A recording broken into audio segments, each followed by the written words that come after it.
Vamos a empezar con la palabra, con un versículo que he tocado en otra reunión, pero en otra versión. Vamos con Lucas 16, 20. Este pasaje habla de que había un mendigo, algunas otras versiones dice pobre, un hombre pobre, llamado Lázaro, que estaba echado a la puerta de aquel, que se refiere a un hombre rico, lleno de llagas. Y el 21 dice, y ansiaba saciarse de las migajas, otras versiones dicen de las sobras, que caían de la mesa del rico. Y aún los perros venían y le lamían las llagas. Dos cosas caracterizan a este Lázaro de esta historia, según el versículo 20, y es que era pobre o mendigo y que estaba lleno de llagas. Y a pesar de esto, que todos diríamos que son problemas muy importantes, lo que él ansiaba eran migajas. A lo máximo que él aspiraba en ese momento eran migajas. Y es que eran tantas sus necesidades insatisfechas y quizás sostenidas durante tanto tiempo, que lo máximo que podía esperar o anhelar para su vida era un día de migajas. No anhelaba ya la sanidad de su enfermedad, la limpieza de sus llagas, ni conocer el reino de Dios. Y ustedes me dirán, Mili, pero si era pobre, tendría que haber anhelado ser rico. Y déjame decirte que según Mateo 11:5, Jesús, cuando irrumpía en un lugar, lo que hacía era que los ciegos vean, los cojos anden, los leprosos sean limpiados, los sordos oyen, los muertos resucitados. ¿Y a los pobres? A los pobres es anunciado el evangelio. Otras versiones dicen que a los pobres se les predicaba una buena noticia. ¿Y cuál es esa buena noticia que va a cambiar el estado de pobreza o de mendigo? Saber que el reino de Dios se ha acercado. Y si bien no es este el motivo o el tema principal de este mensaje, sí, para quizás que ustedes lo estudien, lo desarrollen en su casa, lo que cambia la pobreza es una mentalidad de reino. Pero Lázaro ya no anhelaba eso, ya no lo buscaba, ya no pensaba que era posible. Entonces podemos interpretar que Lázaro no conocía el reino de Dios. Por eso solamente anhelaba migajas de alguien a quien él veía como superior, este hombre rico. Y si bien a nosotros sí se nos ha predicado el evangelio, sí conocemos a Dios, muchos de nosotros hemos tenido encuentros con la presencia de Dios, se han venido el domingo, han recibido y han puesto en práctica, son guiados por el Espíritu Santo. Nadie ha dicho amén. La pueden volver a ver a la prédica del pastor, está en YouTube, pero dura 1:10. Habla de ser guiados por el Espíritu Santo. A pesar de todos estos conocimientos que tenemos y todas estas experiencias sobrenaturales que quizás muchos de nosotros hemos vivido, en muchas áreas de nuestras vidas o en muchas de nuestras relaciones interpersonales también anhelamos migajas. Y no me refiero a migajas de Dios, que según la historia de la mujer cananea que pedía para que su hija sea liberada, ansiar migajas de Dios incluso habla de fe. Te estoy hablando de que a veces ansiamos migajas de personas, migajas de un amigo, migajas de un novio, migajas de un casi algo. Y en base a esto quiero contarte de un término que los jóvenes han popularizado en este último tiempo y que también está muy presente en las redes sociales. Así que si sos papá, mamá, abuelo, tío de una persona preadolescente, adolescente o joven, hoy te vas a ir sabiendo un nuevo término para que entiendas algo de lo que hablan y que a veces uno no entiende a qué se refiere. Y el término que te voy a comentar hoy es el de migajero o migajera, que se usa para describir a quienes se conforman con recibir gestos mínimos de cariño en sus vínculos personales, sean amistades o de pareja. Este término se utiliza para referirse a personas que aceptan cariño limitado, sin compromiso y sin reciprocidad.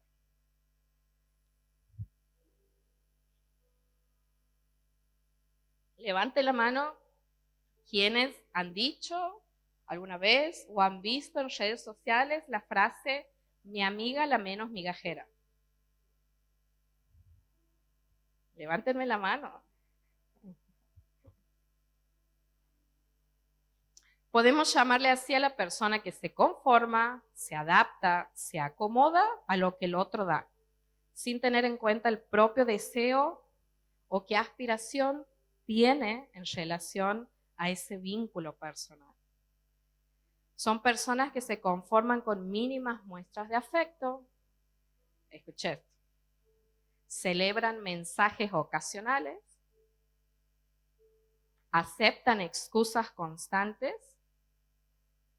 o justifican la indiferencia de otras personas.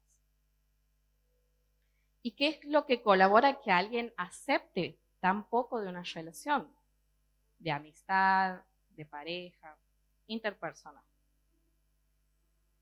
Hay determinados factores que colaboran a que yo genere esta forma de vincularme con otros, ¿sí? Porque es una posición subjetiva, es desde el lugar en el cual yo me paro para relacionarme con amigos, para relacionarme con compañeros de trabajo, para relacionarme con el grupo al cual quiero pertenecer, para relacionarme o buscar una pareja romántica.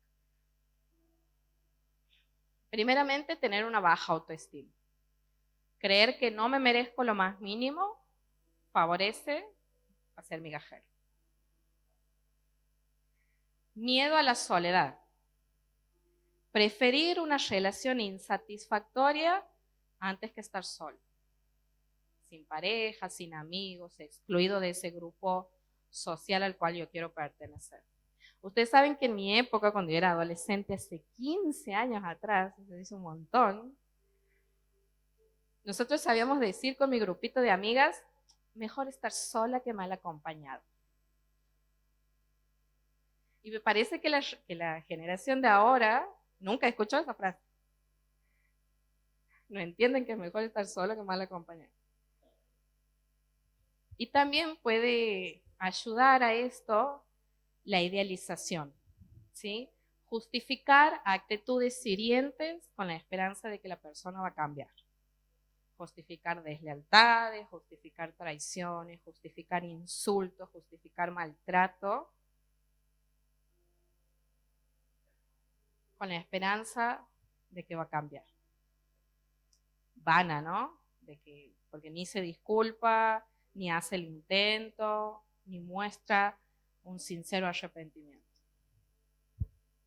El cristiano migajero es quien claudica entre dos pensamientos, ¿sí? O sea, está ahí, entre sé que esto me hace mal, sé que esta amistad no me edifica, sé que a Dios no le agrada que tenga este tipo de conversaciones, y el miedo a quedarme sola, el hecho de idealizar a una persona, termino contestándole de nuevo los mensajes, volviendo a juntarme con personas que por el momento no están a la altura de mis expectativas. Termino cediendo. ¿Sí? Siempre digo por el momento porque aquí no lo vamos a matar a la persona que nos da poco amor o poco cariño, ¿no? Estamos hablando de que esto es una cuestión subjetiva desde donde yo me relaciono con los demás. El otro puede ser transformado por Dios, ¿sí? En la medida en que Él lo quiera, en que Él busque. Pero la última palabra que he dicho es a la altura de mis expectativas. ¿Sí? Decir conmigo expectativas. Expectativas. Y esto último es algo que también está presente en este tipo de forma de relacionarnos con los demás. La ausente o confusa presencia de límites o expectativas. Decí conmigo límites. Límites. En psicología, los límites son las reglas o fronteras personales que establecemos para definir qué comportamientos son aceptables y que tienden a proteger nuestro bienestar físico, emocional, nuestra salud mental y nuestra salud espiritual. Es lo que nosotros marcamos señalando qué estamos dispuestos a tolerar y cómo queremos ser tratados. Es necesario que nosotros tengamos límites firmes, ¿sí? Y que no nos volvamos de esos límites. Esto es clave para el autocuidado, para tu salud mental y para tu salud espiritual. Que puedas tener límites, establecerlos, respetarlos vos y hacerlos respetar. Y este es un tema del cual no hablamos mucho.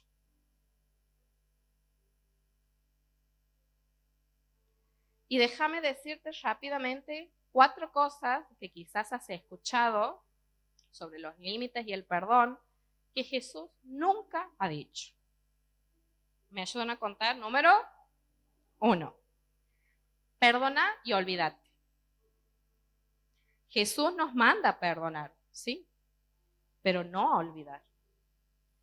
El perdón libera el corazón, pero el olvido puede borrar la sabiduría que hemos adquirido con una experiencia dolorosa.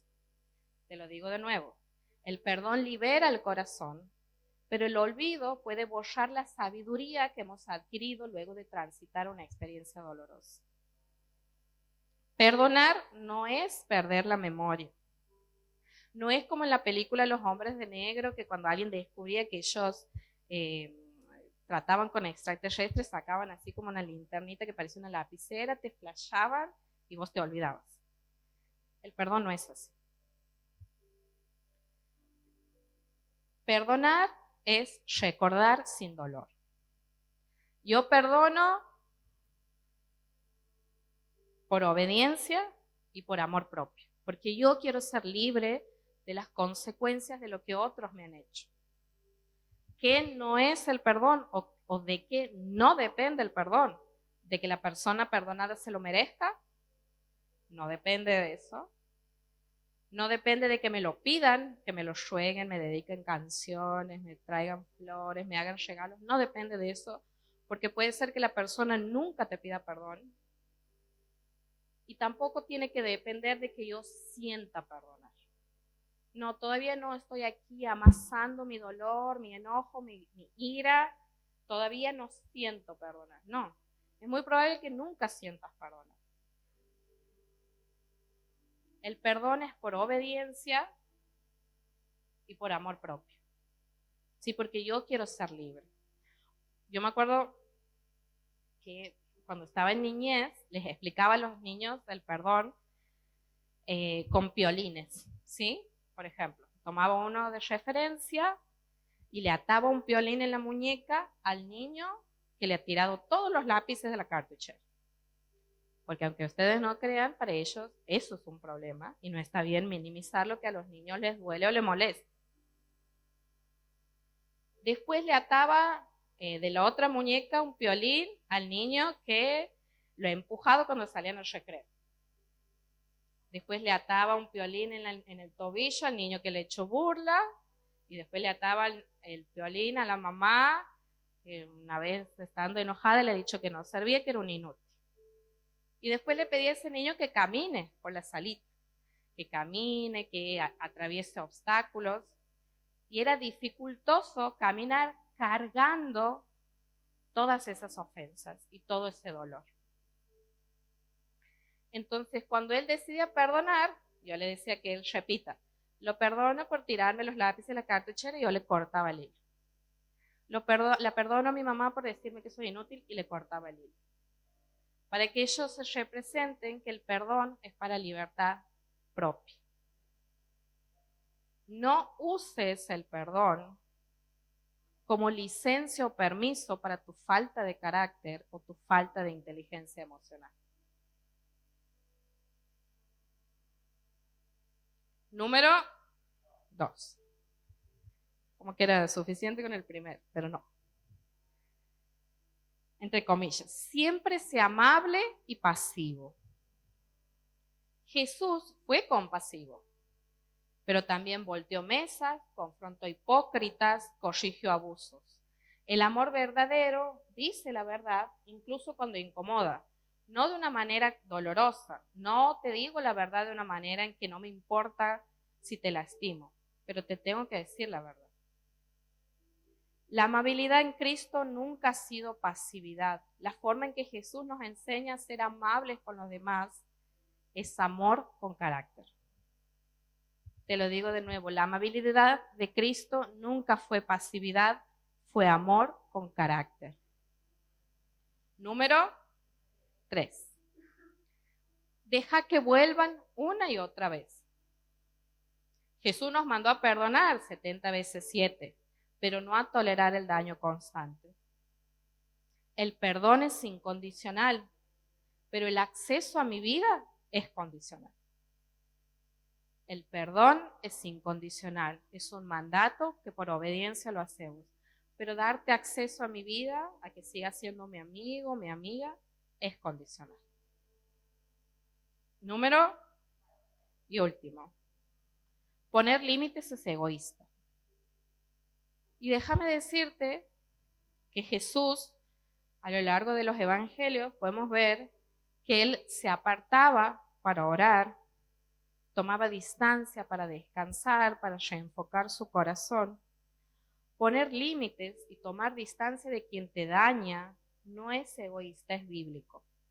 Es cuidar tu corazón como lo manda Proverbios 4:23, que sobre todas las cosas que guardes, sobre todas las cosas que cuides, guardes tu corazón porque de él brota la vida.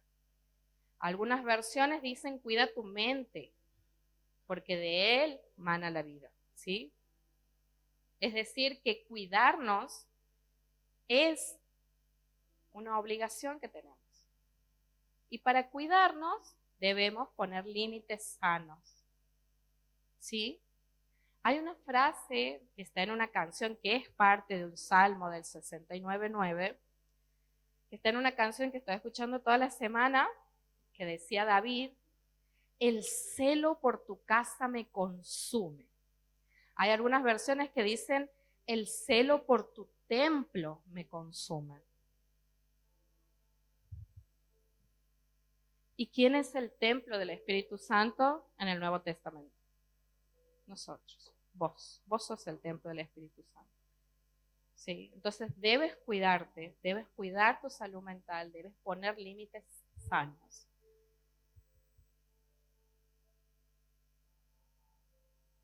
Y el problema de todo esto está en cuando hago un hábito relacionarme con las personas de esta manera, sin límites y aceptando migajas de amor.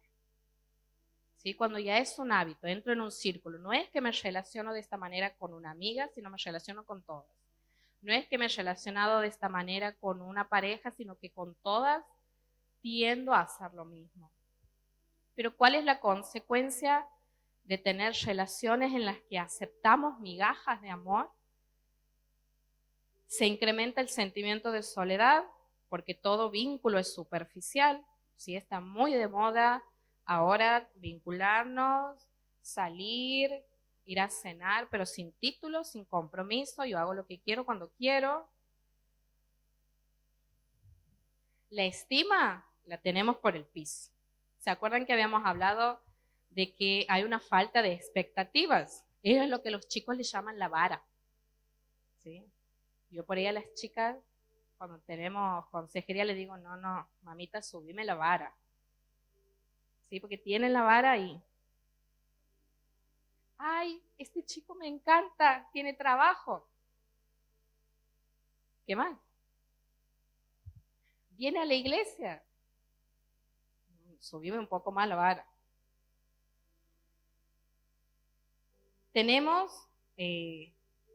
Nos genera tener la estima por el piso. Porque el pasado, según nuestra baja autoestima, demuestra que no valíamos para alguien. Y esto también nos lleva a un sentimiento profundo de tristeza que puede desencadenar en una depresión. Otro efecto de estas relaciones sin límites y aceptando migajas es que nos sentimos constantemente rechazados, infravalorados. Todo el tiempo me siento rechazado. Y espiritualmente, como consecuencia, tiene que perdemos nuestra relación con Dios. Porque la persona que ansía migajas de las personas busca más agradar a esas personas, por eso no pone límites para no molestar al otro, que agradar a Dios. Entonces ahí perdemos nuestra relación con Dios, despreciando el sacrificio tan grande que ha hecho Jesús para que nosotros tengamos una nueva vida, un nuevo destino, un nuevo futuro de esperanza. Y como me importa más agradar a los demás que agradar a Dios, pierdo el temor de Dios. Y cuando uno pierde el temor de Dios, el paso siguiente es la caída. Es la antesala a una gran catástrofe. Y si bien hay algunos ejemplos en la Biblia de esto último, como por ejemplo Sansón, que la falta de límites y de claudicar entre lo que su corazón quería hacer y los principios de Dios que le eran exigidos, han hecho que Sansón pierda su don, pierda su propósito y pierda su vida. Hoy quiero enfocarme en la historia de una mujer que seguramente experimentaba lo que anteriormente les había dicho: una autoestima por el piso, constante sentimiento de rechazo y muy probablemente depresión. Esta historia está en Juan 4, ¿sí? El libro de Juan, el Evangelio según Juan, capítulo 4.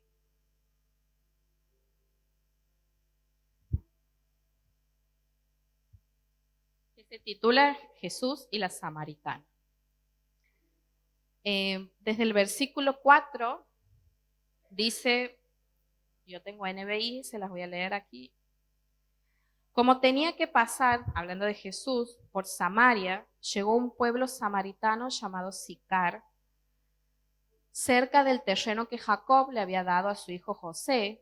Versículo 6, allí estaba el pozo de Jacob. Jesús, fatigado del camino, se sentó junto al pozo. Era cerca del mediodía. Otras versiones dicen era la hora sexta. Versículo 7, sus discípulos habían ido al pueblo a comprar comida. Y en eso llegó a sacar agua una mujer de Samaria. Por eso se llama Jesús y la Samaritana esta porción de la Biblia. Y Jesús le dijo, dame un poco de agua. Pero como los judíos no usan nada en común con los samaritanos, la mujer le respondió, ¿cómo se te ocurre pedirme agua si tú eres judío y yo samaritana? Estos versículos nos dan el contexto de la historia, ¿sí? Jesús estaba de viaje, ¿sí? Y tenía que pasar por Samaria. Otras versiones de la Biblia dicen que le era necesario a él pasar por Samaria. En primer lugar, quiero que notes la hora, ¿sí? Dice que era el mediodía. Y ese no era un horario de ir a buscar agua. Las mujeres de la época generalmente iban juntas y a la mañana temprano, porque al mediodía en esa región el sol te quemaba más o menos como hoy, aquí en Santiago. Como salir, bueno, a las 12, a las 2, a las 3 de la tarde, y aquí no anda ni la iguana. Bueno, allá, más o menos hacia esa hora, ella salía de su casa para buscar agua. Y sola. Y seguramente iba sola porque no quería que nadie la vea, no quería encontrarse con nadie que la juzgue, no quería encontrarse con nadie que murmure o hable de ella mientras ella sacaba agua. Pero déjame decirte algo profético sobre este momento. La hora del mediodía ya dejamos de contar horas de la mañana y pasamos a contar horas de la tarde. Ella, sin quererlo ella, pero sí lo quería Jesús, se ha encontrado con Jesús al borde de un nuevo tiempo, al borde de algo que marcaba que algo nuevo iniciaba. Ella estaba por vivir una nueva temporada en su vida. Como seguramente después de recibir esta palabra va a comenzar una nueva temporada en tu vida. Una temporada de amor, de aceptación, de sanidad, de perdón, de reconciliación.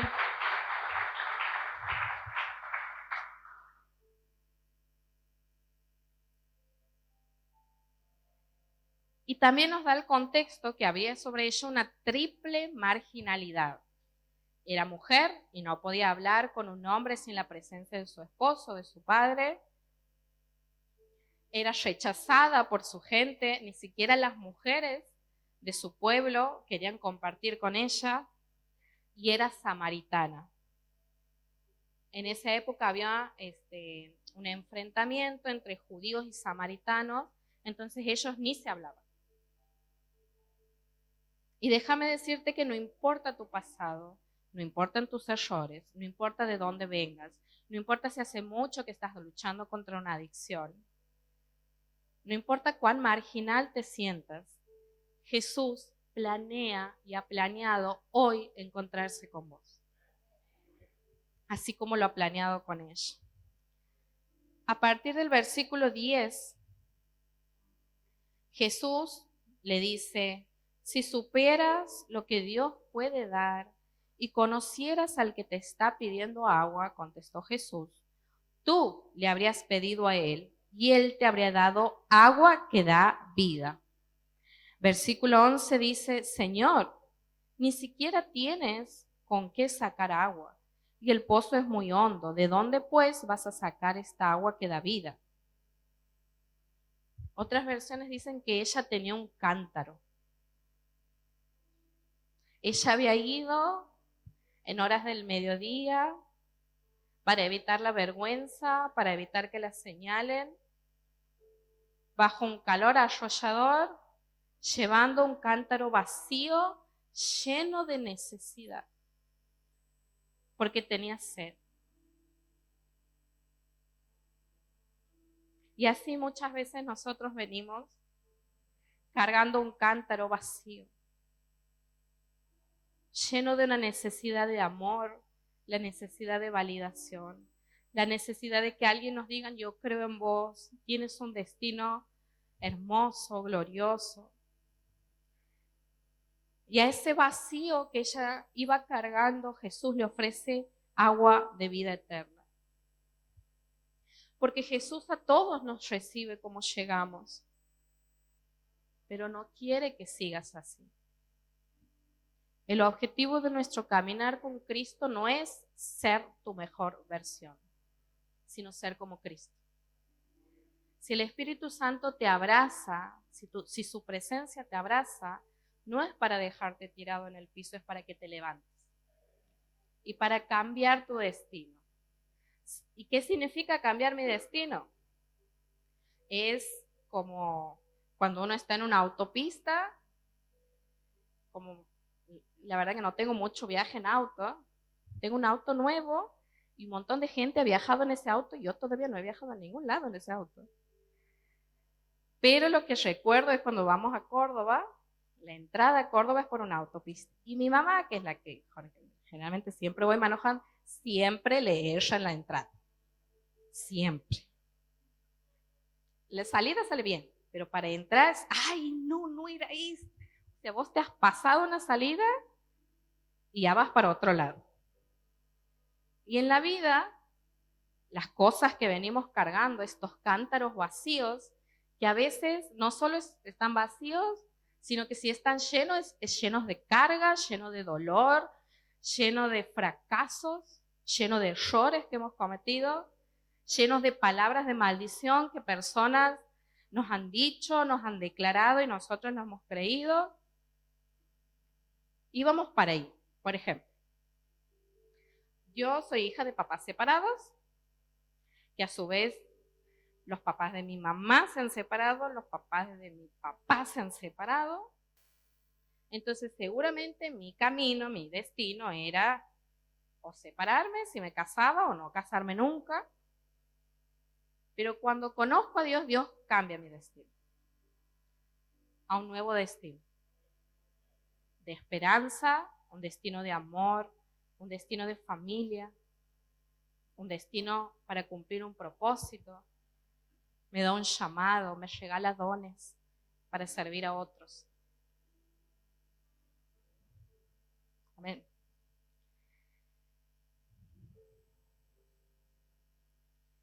Ya en los versículos 16,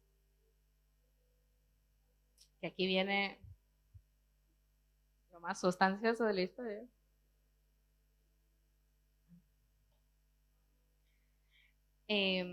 Bueno, ella le dice, él le vuelve a decir, mira, yo te puedo dar un agua, que si vos bebes de esa agua no vas a tener nunca más sed.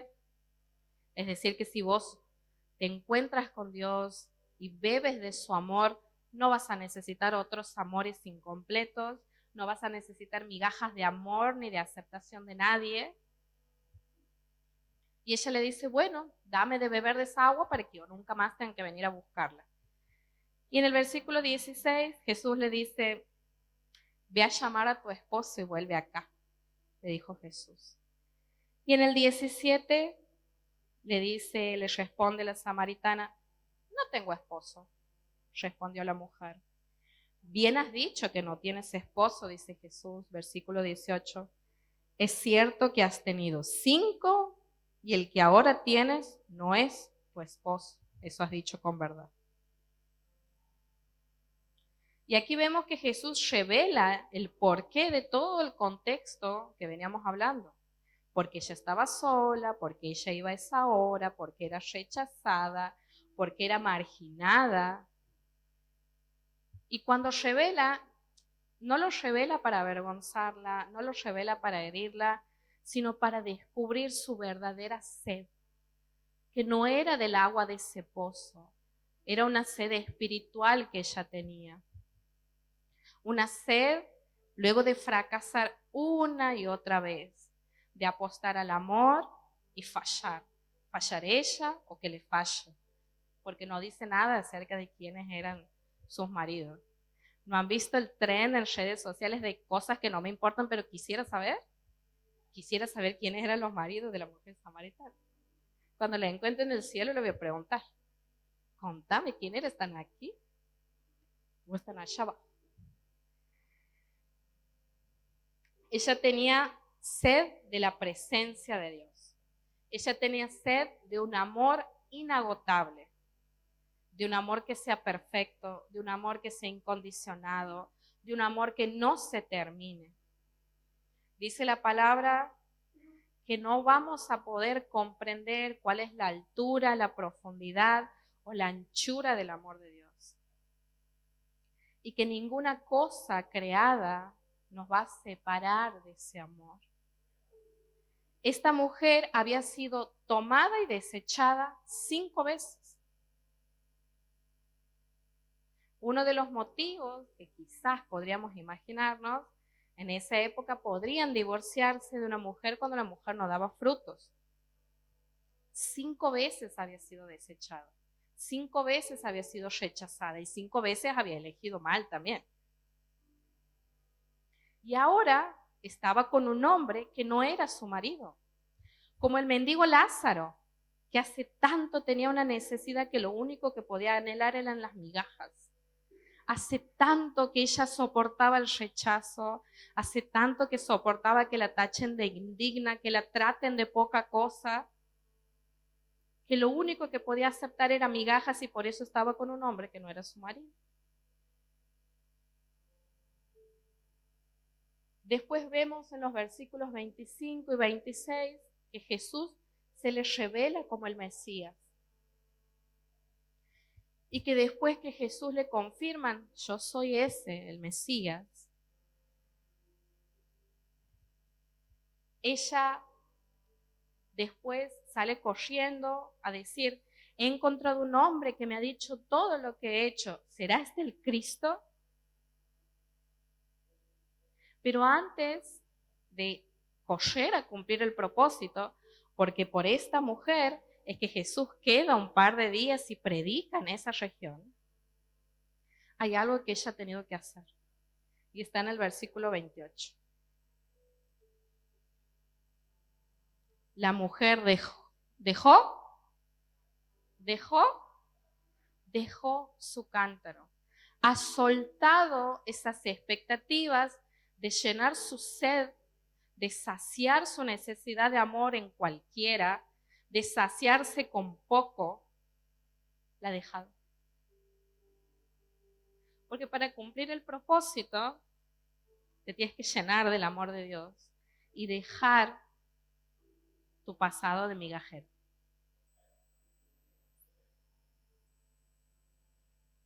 Y yo quiero invitarte hoy a que sueltes ese cántaro. Un cántaro que representa todo lo malo que había en tu corazón, todo el dolor, todo el enojo, la falta de perdón, la falta de límites, la falta de amor hacia vos, hacia tu alma.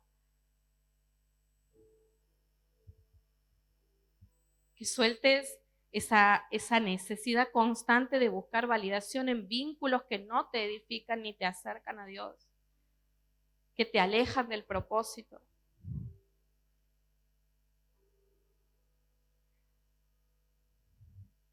Y cuando vos sueltas ese cántaro, Dios te va a dar esa agua. Dice el versículo 14, pero el que beba del agua que yo le daré, no volverá a tener sed jamás, sino que dentro de él, esa agua se convertirá en un manantial del que brotará vida eterna. O sea que Jesús no solo va a llenar toda aridez que haya en tu corazón, toda sequedad que haya, sino que va a ser tan suficiente y tan abundante que va a ser un manantial para bendecir a otros, como ha pasado con ella, que ella ha ido y ha dado testimonio. Dejando el cántaro también dejaba su pasado, lo que la gente decía, porque a esa gente que la juzgaba y la señalaba, para esa gente ella ha sido un actor de evangelización. Dice, dejó el cántaro y volvió al pueblo. Cuando ha dejado el cántaro, ha dejado la vergüenza, ha dejado los errores que había cometido, había dejado su pasado, todo por lo cual alguien podía decir algo de ella lo ha dejado, porque Jesús le ha dado un agua que da vida eterna.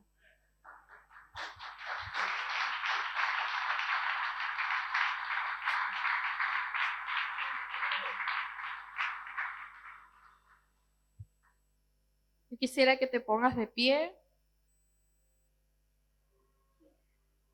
Si quieres recibir de estas aguas, de ese amor inagotable de Dios. El pastor viene hablando de que tenemos que tener sed de la presencia, sed de Dios. Y que hoy pueda manifestarse esa sed. Dice la palabra que Dios puso eternidad en nuestros corazones. Eso quiere decir que yo tengo una necesidad innata de conectarme con Dios. Así que no importa si esta es tu primera reunión, tu segunda reunión, no importa si hace mucho que vienes pero nunca has sentido la presencia. Tienes todo lo necesario para conectarte con Dios. Solamente debes abrir tu corazón y ansiar, no migajas de amor, no migajas de atención, ansiar el amor inagotable de Dios.